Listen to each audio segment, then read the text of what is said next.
ทีมนักกีฬาบ้านนักเตรบเด้อนี่กระทันทองส้มทาบุญยึบ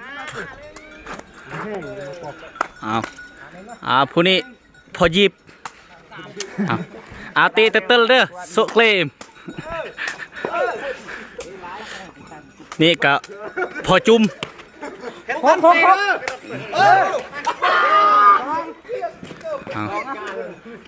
ผู้นี้ก็นักเรียนนักศึกษา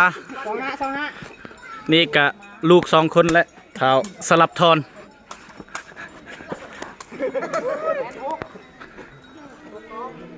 นี่กับผัวเย่ เตะดีๆได้ทีมงานกระแพกับกระแพบัดนี้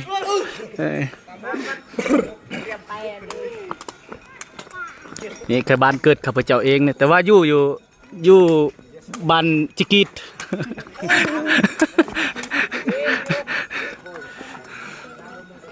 นี่กายน้องทีมเสียเนาะ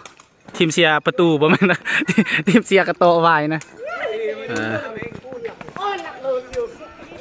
นี่เท่าขมอยขมีนี่กระก้มจัน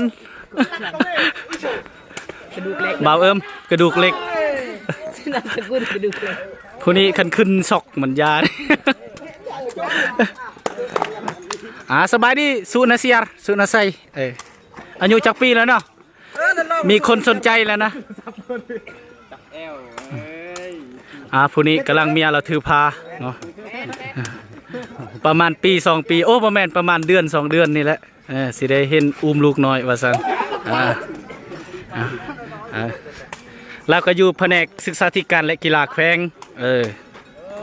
โอ้บ่แม่นเนาะอ่านบ่เป็นซั่นแขวงเอรกองสู้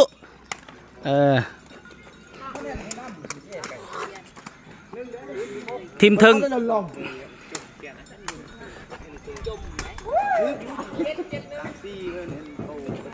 วันนี้บรรยากาศดีโอ้พลกับบ่พลพี่น้อง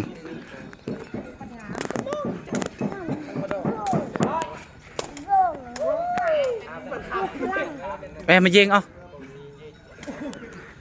นี่กับคำยายคำย่างเฮียนบอกคำยายเฮียนนะ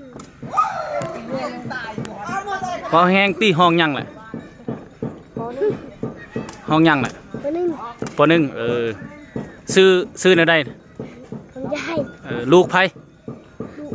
ลูกอุ้ง